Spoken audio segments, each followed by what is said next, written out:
Hello दोस्तों, स्वागत है आपका हमारे यूट्यूब चैनल स्टडी सेंटर में। तो आज हम देखेंगे एशियंट हिस्ट्री। हिस्ट्री को मेनतः तीन भागों में बांट कर पढ़ा जाता है, जिनमें से प्राचीन हिस्ट्री, मध्य हिस्ट्री और म- आधुनिक हिस्ट्री। तीन भागों में बांट कर पढ़ते हैं।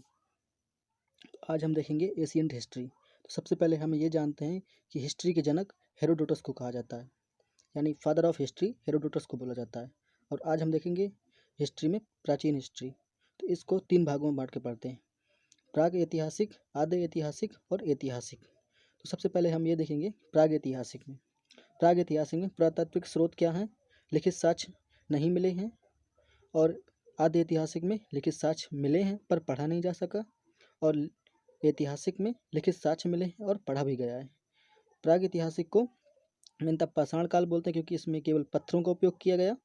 और आद्य ऐतिहासिक में सिंधु घाटी सभ्यता के बारे में और कांस्य युगीन सभ्यता के बारे में, इसमें कांस्य की खोज हो चुकी थी। और ऐतिहासिक में लोहे की खोज हो गई, जिसमें हम वैदिक काल को पढ़ेंगे। तो सबसे पहले हम शुरू करते हैं प्राग ऐतिहासिक काल, जिसको स्टोन एज या पाषाण काल भी कहते हैं। इस समय स्टोन का प्रयोग होता था, इसलिए इसे स्टोन एरा कहा जाता है। सबसे पहले हम देखेंगे इसमें पुरा पाषाण काल, मध्य पाषाण काल और नवपाषाण काल। तो पुरा पाषाण काल का जो समय है वो 25 लाख ईसा पूर्व से 12,000 ईसा पूर्व तक है। और मध्य पाषाण काल का जो समय है 12,000 ईसा पूर्व से 5,000 ईसा पूर्व तक है। और नवपाषाण काल का समय 5,000 ईसा पूर्व से 3,000 ईसा पूर्व तक है। अब देखेंगे हम पुरा पाषाण काल में। तो पुरा पाषाण काल में मेनता जो लोग थे वो अफ्रीका में निवास करते थे और इधर उधर नहीं गए थे। और लोग यहाँ पर खाना बदोश होते थे, केवल खाने की तलाश में रहते थे और आखेट थे, शिकार करते थे। और इसी समय में पुरा पाषाण काल में ही आग की खोज हुई थी। और मध्य पाषाण काल में हम देखेंगे इसमें अंतोष्टि कार्यक्रम शुरू हो चुका था। अंतोष्टि कार्यक्रम का मतलब होता है कि लोगों को दफनाने या जलाने की प्रक्रिया। और इसमें माइक्रोलिथ भी बोला जाता है, क्योंकि माइक्रोलिथ का मतलब होता है इसमें छोटे छोटे पत्थरों का उपयोग से हथियार बनाना सीख गए थे लोग। अब हम देखते हैं इसके आगे। तो सबसे ज़्यादा समय इंसान ने प्राग ऐतिहासिक के पुरा पाषाण काल में बिताया है। ये बहुत ही इंपॉर्टेंट फैक्ट है। इसमें आप देख सकते हैं कि सबसे ज़्यादा मानव सिर्फ प्राचीन काल में, प्राग ऐतिहासिक काल में समय बिताया है, जो कि 25 लाख ईसा पूर्व से 12,000 ईसा पूर्व तक था। मानव जाति का पालना अफ्रीका को कहते हैं, क्योंकि उस सबसे पहले मानव यहीं पर थे। और मानव यहाँ पर खाना बदोश थे, केवल खाद्य संग्रह, केवल खाने के लिए घूमते थे। अब हम समझेंगे कि ईसा पूर्व और एडी क्या होता है। तो सबसे पहले जो ईसा मसीह का जन्म था, वहाँ से प्रथम ईसवी शुरू हुई। और इधर से जो पिछला वाला समय था वो था ईसा पूर्व, और जो अगला वाला समय है उसे कहते हैं ईसवी। अब समझेंगे हम मध्य पाषाण काल में अंत्योष्टि कार्यक्रम शुरू हो गया था। तो ये तो आगे हम देख चुके हैं पीछे की मध्य पाषाण काल में अंत्योष्टि कार्यक्रम शुरू हो गया था। और छोटे हथियार बनाना भी मध्य पाषाण काल में शुरू हो गया था, इसलिए इसको माइक्रोलिथ एज भी बोलते हैं। अब हम देखेंगे नवपाषाण काल में। तो नवपाषाण काल में हम सबसे पहले ये देखते हैं कि यहाँ पर कृषि कार्यक्रम, व्यवस्थित ढंग से कृषि होना शुरू हो गई थी। और जो मध्य पाषाण काल में था उस समय कृषि शुरू हो गई थी, लेकिन व्यवस्थित ढंग से नहीं, कहीं कहीं कृषि के साक्ष्य मिले हैं। अब कृषि मानव ने पहली बार जो अपना पालतू जानवर वो कुत्ते को बनाया था। सबसे पहले मानव ने कुत्ता को पाला था। और इसके बाद हम देखेंगे कृषि 7,000 BC से शुरू हुई। और इसका लिखित साक्ष्य जो मिला है, इसका जो साक्ष्य मिला है पुरातात्विक स्रोत, तो ये मेहरगढ़ से मिला है। लिखित साक्ष्य नहीं, ये प्राकृतिक स्रोत से पता चला है। मेहरगढ़ में अभी मतलब जो अभी समय है, इस समय पाकिस्तान है, जो ये हमारा भारत का नक्शा हो गया। और ये जो यहाँ पर पाकिस्तान है, तो यहीं पर मेहरगढ़ था। जो पुरापाषाण काल और मध्य पाषाण काल, नवपाषाण काल, ये तीनों समय यहाँ पर विकसित थी ये शब्द यहाँ पर। और इसके आगे हम देखेंगे कि ये जो मेहरगढ़ है ये सुलेमान और कृथर पहाड़ी के बीच में पड़ता है। यहाँ पर सुलेमान और कृथर पहाड़ी के बीच में पड़ता है। अब हम आगे देखेंगे गेहूं और जौ की खेती की गई थी। इसमें जो साक्ष्य मिले हैं पुरातात्विक स्रोत, इससे पता चलता है कि यहाँ पर मेहरगढ़ में, जो कि पाकिस्तान में पड़ता है, इसमें गेहूं और जौ की खेती की गई थी। सबसे पहले कुत्ता पाला गया था। ये तो देख चुके हैं। और मृदभांड भी मिले हैं। मृदभांड का मतलब होता है मिट्टी के पके हुए बर्तन। इसका आविष्कार नवपाषाण काल में हुआ था। पहिए की खोज भी हमारे नवपाषाण काल में हुई थी। नवपाषाण काल में ही मानव को होमोसेपियंस कहा गया था, यानी कि मानव काफ़ी कुछ करना सीख गए थे। यहाँ पे नवपाषाण काल में तांबा की खोज हुई। अब हम आगे देखेंगे कहाँ से कित हुआ, जिसे नवपाषाण काल को ताम्रपाषाण काल भी कहा जाता है। अब हम देखेंगे कि पल्लव रन के पास पहली बार मानव का कंकाल मिला था। तो पल्लव रन हम देखेंगे इंडियन मैप में कि पल्लव रन पड़ता कहाँ पे है। तो पल्लव रन पड़ता है यहाँ पर। यहाँ पर पल्लव रन मिला था। यहाँ पर पल्लव रन में पहली बार मानव कंकाल के साक्ष्य मिले थे। अब हम अगला देखते हैं। भीमबेटका में पहली बार मानव ने चित्र बनाया था। कुछ इस प्रकार चित्र बना था। भीमबेटका में ज़्यादा सही चित्र नहीं था, कुछ इसी टाइप से बना था, जानवर का और मानव का। तो अब भीमबेटका कहाँ पड़ता है, तो इंडियन मैप के हिसाब से देखेंगे यहाँ पर एमपी में, यहाँ पर भीमबेटका पड़ता है। ये एक गुफा चित्रकारी थी जो कि मानव द्वारा बनाई गई थी। अब हम देखते हैं कि कहाँ से क्या प्राप्त हुआ।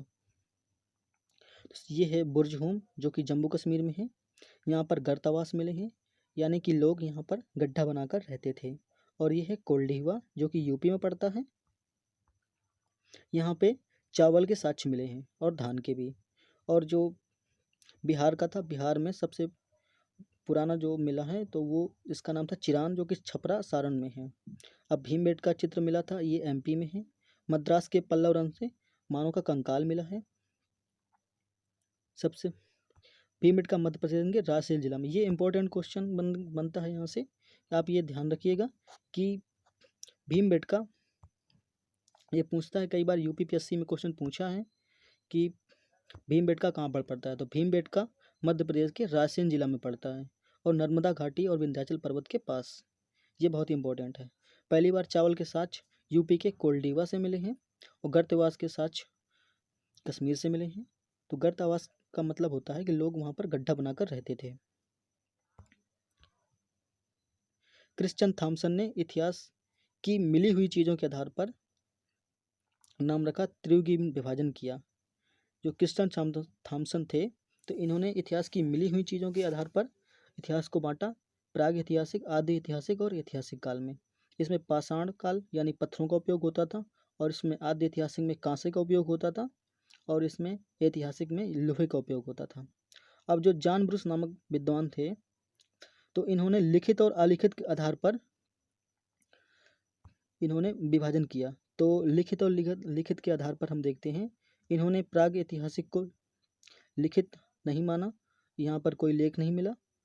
और आदि ऐतिहासिक में लिखित मिला पर पढ़ा नहीं जा सका, और ऐतिहासिक में लिखित भी मिला और पढ़ा भी जा सका।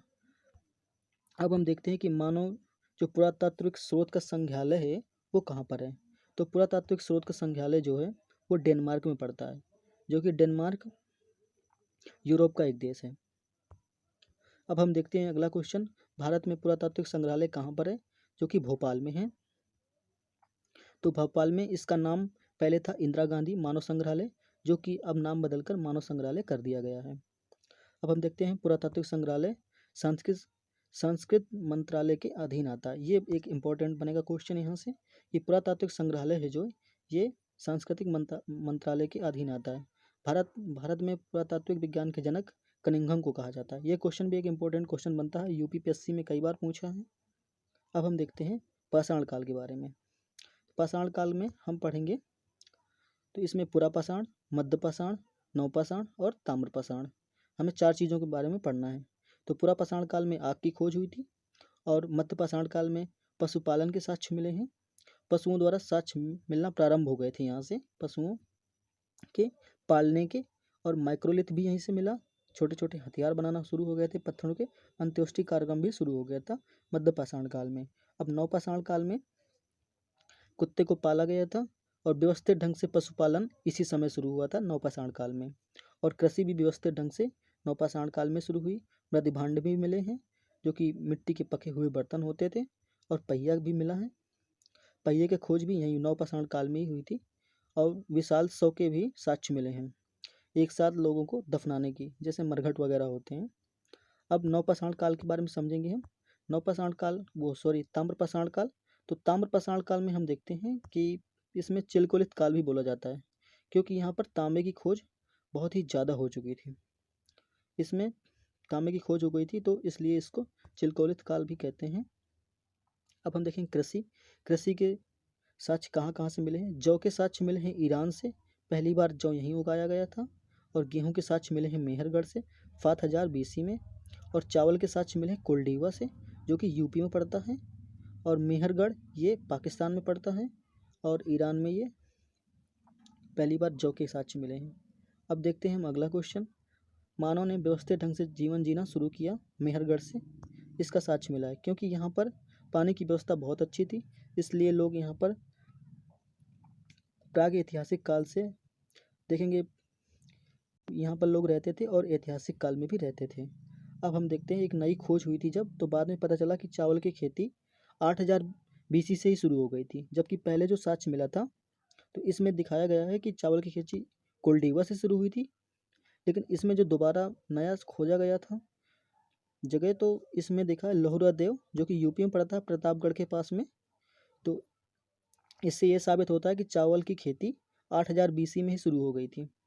अब देखते हैं भारत महाद्वीप में पहला कृषि का साक्ष्य कहाँ मिला।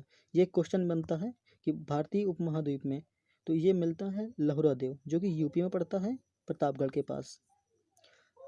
अब भारत में पहली बार चावल के साक्ष्य कहाँ मिला, तो पहली बार जो खोजा गया था वो ये खोजा गया था, बाद में लोहरा देव बाद में मिला। अब देखते हैं गेरू वर्ण की मृदभांड के बारे में। तो मृदभांड सबसे ज़्यादा कहाँ पर मिले हैं, तो नवपाषाण काल में ये हस्तिनापुर, जो कि पांडवों के समय था, तो उसी से गेरुवर्णी मृदभांड, सबसे ज़्यादा मृदभांड यहीं से मिले हैं, हस्तिनापुर से। अब हम देखते हैं मेहरगढ़ सभ्यता सबसे लंबे समय तक चली थी, क्योंकि यहाँ पर पानी की व्यवस्था बहुत अच्छी थी। हम बता चुके हैं कि इसमें पानी की व्यवस्था बहुत अच्छी थी, इसलिए ये प्राग ऐतिहासिक, आदि ऐतिहासिक और ऐतिहासिक तीनों कालों में सभ्यता चली थी। तो ये क्वेश्चन बनता है कि मेहरगढ़ कौन सी ऐसी सभ्यता थी जो तीनों कालों में चली थी, तो ये थी मेहरगढ़। मेहरगढ़ में जो लोग रहते थे वो तीनों कालों में रहे हैं। अब हम देखते हैं अगला, भीमबेटका की चित्रकारी किस प्रकार की चित्रकारी थी। ये भी एक क्वेश्चन है यूपीपीएससी का। तो ये एक गुफा चित्रकारी थी, क्योंकि यहाँ पर लोग पत्थरों से दीवार पे बनाए गए थे। मानव ने अंत्येष्टि जलाने दफनाने का काम मध्यपाषाण काल में शुरू किया था अपने पूर्वजों को, तो ये बता चुके हैं पहले। विशाल शव का ढेर नवपाषाण काल में मिला, विशाल शव नवपाषाण काल में मिला। और खेती के साक्ष्य अब देखेंगे मध्यपाषाण काल में कहाँ कहाँ से खेती के साक्ष्य मिले हैं। तो आदमगढ़ से, वो जो एमपी में पड़ता है, बागोर राजस्थान से, और सराय बहादुर यूपी से। यहाँ से मध्यपाषाण काल में खेती के साक्ष्य मिले हैं। अब हम देखेंगे खेती व्यवस्थित ढंग से नवपाषाण काल में शुरू हुई थी, जो कि लोहरा देव में इसका साक्ष्य मिला है, और मेहरगढ़ में। तो लोहरा देव में 8000 BC में चावल की खेती शुरू हो गई थी, और मेहरगढ़ में, जो कि ये पाकिस्तान में पड़ता है, यहाँ 7000 BC में शुरू हुई थी। अब देखेंगे मध्यपाषाण काल में विशाल शव के भंडार कहाँ से मिले हैं, तो ये दमदमा पड़ता है यूपी में, और मदहा ये पड़ता है यूपी में। तो मदहा से हड्डी के औजार मिले हैं मध्यपाषाण काल के, और विशाल शव के जो भंडार हैं ये, इसका जो मिला है ये दमदमा यूपी से मिले, ये मध्यपाषाण काल के थे। अब अगला क्वेश्चन देखेंगे हम, किस वैज्ञानिक ने कहा था कि इतिहास एक विज्ञान है, ना इससे ज़्यादा ना इससे कम। तो इसका नाम था क्यूरी। तो इसको, ये क्यूरी वैज्ञानिक थे, तो इन्होंने ऐसा कहा था। अब हम देखेंगे आद्य ऐतिहासिक काल। अब आद्य ऐतिहासिक काल में हम देख चुके हैं कि इसमें लिखित साक्ष्य तो मिला, पर पढ़ा नहीं जा सका, क्योंकि इससे ना भाषा का पता चलता है और ना लिपि का। क्योंकि एक बार इससे यहाँ से लिखना शुरू करते हैं तो अगली बार यहीं से शुरू कर देते हैं, जबकि आधुनिक समय में ऐसा नहीं है। तो अब देखेंगे हम, इसी में हम पढ़ेंगे सिंधु सभ्यता के बारे में। तो सिंधु सभ्यता के बारे में देखते हैं हम। सिंधु सभ्यता का मैसेज जो था वो चार्ल्स मैनसन ने दिया। पहली बार कि वहाँ पर ट्रेनों के लिए पटरी बिछाई जा रही थी, तो उन्हें ईंटें मिलना प्रारंभ हुई, तो जिससे चार्ल्स मैनसन को समझ में आ गया कि यहाँ पर कुछ ना कुछ तो है। अब बाद में जो संरक्षण का काम कनिंघम ने शुरू किया, इसीलिए कनिंघम को भारत के संरक्षण का जनक माना जाता है। अब हम देखेंगे इंडियन मैप में कि सिंधु सभ्यता कहाँ से कहाँ तक थी। तो सिंधु सभ्यता में देखेंगे ये एक त्रिभुजाकार सभ्यता थी, त्रिभुजाकार एरिया में फैली थी। तो जिसमें ये आलमगीरपुर यहाँ पर आता है, और सबसे दक्षिण साइड आता है ये दैमाबाद, सबसे पश्चिम साइड सुतका कैंडोर, और पूर्व साइड आता है जो ये मांडा, जो कि ये जम्मू कश्मीर में पड़ता है, और इसके मध्य में आता है ये आलमगीरपुर, ये यूपी में पड़ता है। अब हम देखते हैं सभ्यता काल। जो सभ्यता का पालना है वो एशिया को कहा जाता है। तो इसका मतलब ये है कि सबसे पहले मानव ने व्यवस्थित ढंग से और सभ्य तरीके से जीना एशिया में शुरू किया था। अब सिंधु घाटी सभ्यता में 350 शहर मिले, कम से कम 350, इसमें एग्जैक्ट वैल्यू ज़्यादा भी हो सकती है, लेकिन इसमें 350 ही लिखा है बुक में, इसलिए 350 में 50 शहर मिले हैं। अब देखते हैं खुदाई का काम इसमें जो है जॉन मार्शल को दिया गया था। तो जॉन मार्शल को खुदाई का काम दिया गया, तो जॉन मार्शल ने ही इसका नामकरण भी किया था। तो जॉन मार्शल ने दयाराम साहनी को ये काम दिया, तो दयाराम साहनी के नेतृत्व में खुदाई का काम शुरू हुआ था। सर्वाधिक स्थल हम देखेंगे गुजरात से मिले हैं सिंधु सभ्यता के। और पुरातात्विक कार्य की शुरुआत लॉर्ड कर्जन के समय में हुई थी। लॉर्ड कर्जन 1905 में यहाँ भारत में वायसराय थे, तो इन्हीं के समय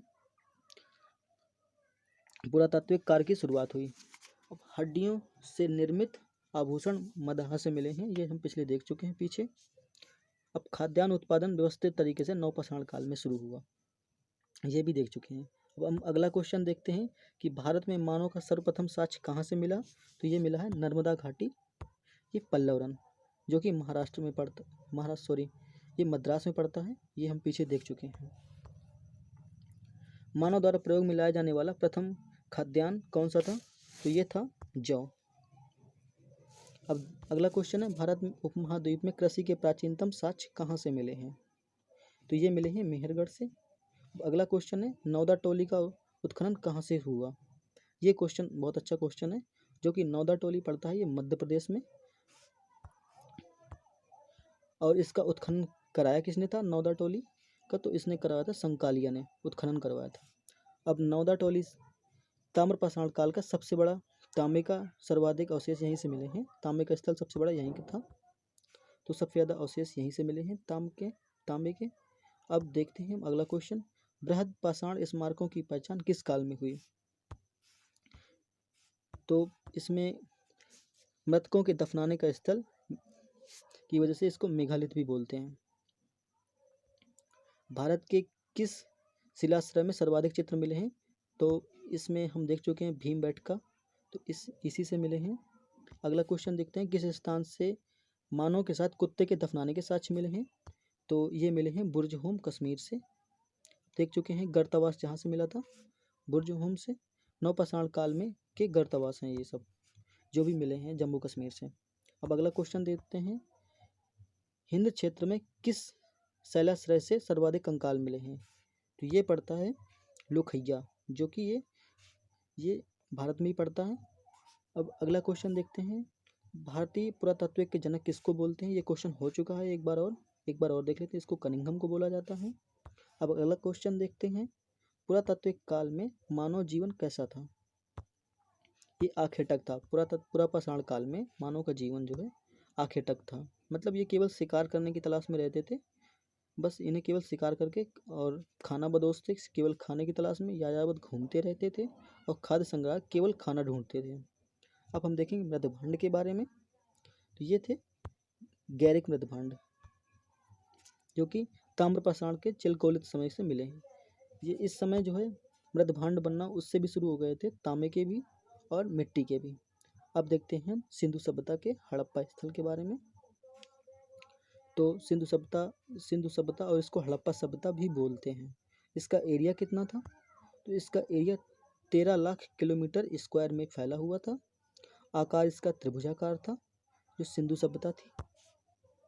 अब इसमें हम देखते हैं अगला कि सिंधु सभ्यता में जो त्रिभुजाकार थी, तो इसका दक्षिणी भाग का नाम दैमाबाद था, पश्चिमी भाग का नाम सुतका गैंडोर, और मध्य भाग का नाम आलमगीरपुर था, और उत्तरी भाग का नाम मांडा, जो कि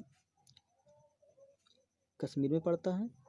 अब इसमें ट्रिक देखते हैं, इसमें कि नाम हम कैसे याद करें चारों के। तो सम और एडी, सा का मतलब सुतका गंडोर, म का मतलब मांडा, ए का मतलब आलमगीरपुर और डी का मतलब दैमाबाद। अब हम अगला देखते हैं।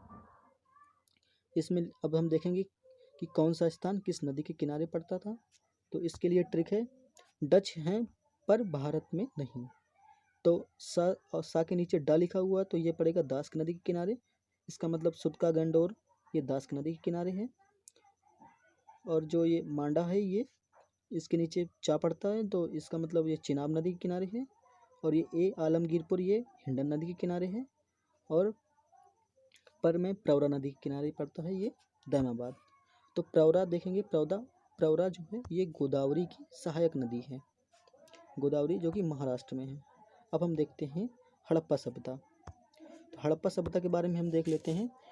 पहली बार खुदाई इसी स्थल में शुरू हुई थी। ये 1921 में खुदाई शुरू हुई दयाराम सहनी के नेतृत्व में।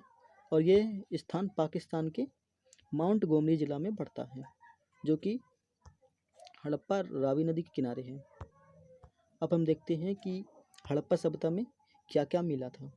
तो सबसे पहला मिला कुम्हार का चाक, श्रम आवास मिला, क्योंकि कुम्हार काफ़ी ज़्यादा मेहनत करते हैं, इसी हिसाब से ट्रिक से याद कर सकते हैं कि श्रम आवास भी मिला, अन्नागार भी मिला था, मातृ देवी की मूर्ति भी मिली थी और ओखली मिली थी, ताबूत और कब्रिस्तान जिसका नाम RH-37 रखा गया था। अब हम देखते हैं कि और क्या मिला था। तो यहाँ से हाथी की खोपड़ी मिली थी और एक सींग वाला जानवर मिला था जो कि अब आधुनिक समय में नहीं देखा गया था। इसकी पहचान नहीं हो पाई कि ये जानवर कौन सा था, पर इसके साथ से पता चलता मोहरों पर सबसे ज़्यादा एक सींग जानवर के चित्र दिखे थे। अब हम सेकंड देखते हैं मोहनजोदड़ो। इसकी खुदाई 1922 में शुरू की गई थी। मोहनजोदड़ो को हम मृतकों का टीला भी कहते हैं क्योंकि यहाँ पर सबसे ज़्यादा जलाने के साक्ष्य मिले हैं, इसलिए हम मृतकों का टीला कहते हैं। तो इसकी खुदाई का काम राखालदास बनर्जी ने किया, राखालदास बनर्जी ने। और ये सिंधु नदी के किनारे है। तो मोहनजोदड़ो सिंधु नदी के किनारे है और ये पाकिस्तान के लरकाना ज़िला में पड़ता है। अब हम देखते हैं कि मोहनजोदड़ो से क्या क्या मिला था। सबसे पहले इसमें मिला था पुरोहित आवास, दूसरा मिला था स्नानागार और ये अन्नागार भी यहाँ मिला था जो कि हड़प्पा सभ्यता में भी मिला था और यहाँ पर भी अन्नागार मिला था। लेकिन ये पूरे जब जितने भी स्थल खोजे गए हैं उसमें सबसे बड़ा अन्नागार मोहनजोदड़ो से मिला था। चौड़ी सड़कें मिली थी, पशुपति शिव की मूर्ति मिली थी, सभागार भी मिला था और यहाँ से नृत्य करती हुई कांसे की मूर्ति भी मिली थी और तांबा का ढेर भी मिला था। अब हम अगला देखते हैं। तो अगला हमारा ये चहुदड़ो है, चंदहुदड़ो। तो इसकी खोज जो है गोपाल मजूमदार ने की थी और ये भी सिंधु नदी के किनारे है और ये पाकिस्तान में नवाबशाह पाकिस्तान में है चहुदड़ी। अब हम देखते हैं कि चंदहुदड़ों से क्या क्या मिला था। तो इससे मेन चीज़ फीमेल से संबंधित चीज़ें मिली थी, जैसे मेकअप का सामान, काजल, लिपस्टिक, गुड़िया, मनका, ये कलर वाले, और सुई धागा। मनका का मतलब वो तांबे के मिट्टी के पके हुए बर्तन मिले थे।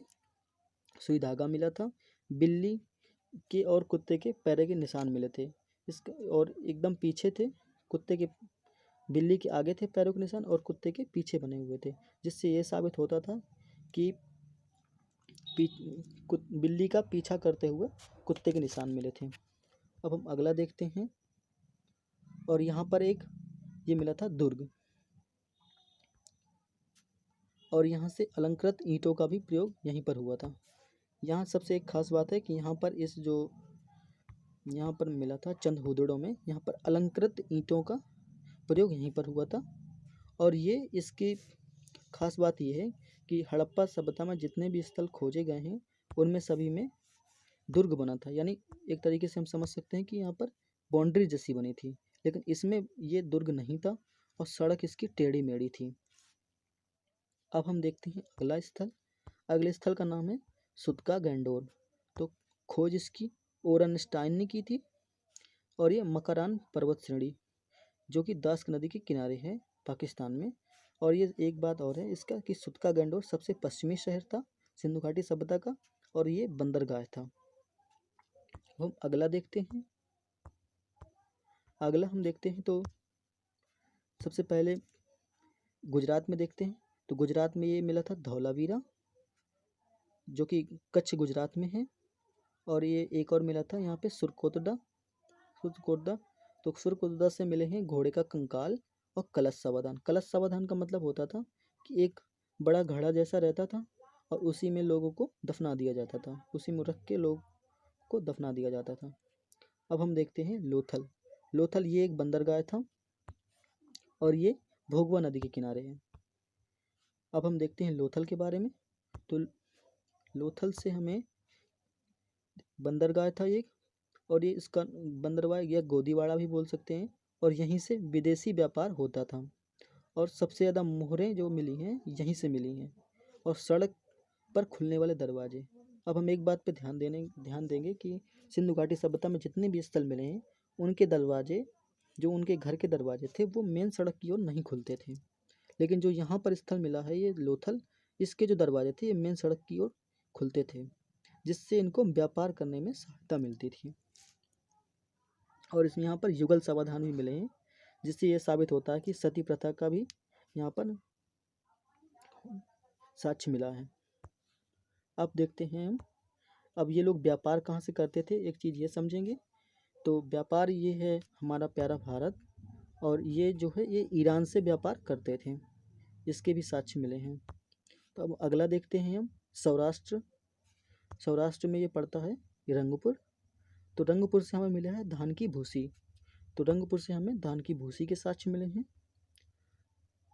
अब हम एक चीज़ और देखेंगे, हाथी के दांत लोथल से मिले हैं, जिससे ये साबित होता है कि उस समय हाथी के दांत का भी व्यापार होता था।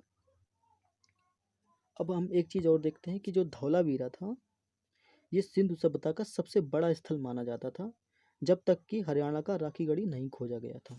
तो ये देखते हैं हम धौलावीरा, जो कि कच्छ के गुजरात में है। इसको सबसे बड़ा स्थल माना जाता था जब तक हरियाणा का राखीगढ़ी नहीं खोजा गया था। जब हरियाणा में राखीगढ़ी की खोज हो गई तो ये समझ में आया कि सिंधु घाटी की सभ्यता का सबसे बड़ा स्थल राखीगढ़ी है। अब देखते हैं हम पंजाब में। तो पंजाब में पड़ता है एक रोपड़, इसकी खोज यंगदत्त शर्मा ने की थी। और ये पड़ता है बनवाली, यहाँ पर ये पड़ता है हरियाणा में। और ये भी राखीगढ़ी, ये भी हरियाणा में ही पड़ता है, केवल पंजाब रोपड़ में पड़ता है। अब हम देखते हैं कि कहाँ से क्या क्या मिला। तो हम देखते हैं रोपड़ से। तो रोपड़ से पंजाब से, जो कि ये सतलज नदी के किनारे है, यहाँ इसकी खोज यंगदत्त शर्मा ने की थी। और यहाँ से आदमी के साथ कुत्ते के दफनाने के साक्ष्य यहाँ से मिले हैं। अब हम देखते थे प्राग ऐतिहासिक, जो ऐतिहासिक काल था उसमें देखा था हमने कि बुर्ज होम से कुत्ते के साथ आदमी को दफनाने के साक्ष्य मिले थे, एक साथ दफनाने की। और यहाँ से पंजाब के रोपड़ से भी आदमी के साथ कुत्ते के दफनाने के साक्ष्य मिले हैं। अब हम देखते हैं बनवाली के बारे में। तो ये बनवाली ये हरियाणा में पड़ता है, और ये बनवाली जो है रंगोई नदी के किनारे है, ये हिसार में। खोज इसकी राविंद्र सिंह ने की थी। और सबसे बड़ी बात यहाँ पर नाली नहीं मिली हैं। जो नालियाँ होती हैं किसी भी सिटी में, तो ये नालियाँ नहीं मिली हैं। और यहाँ पर सड़क जो है बनवाली में टेढ़ी मेढ़ी मिली है।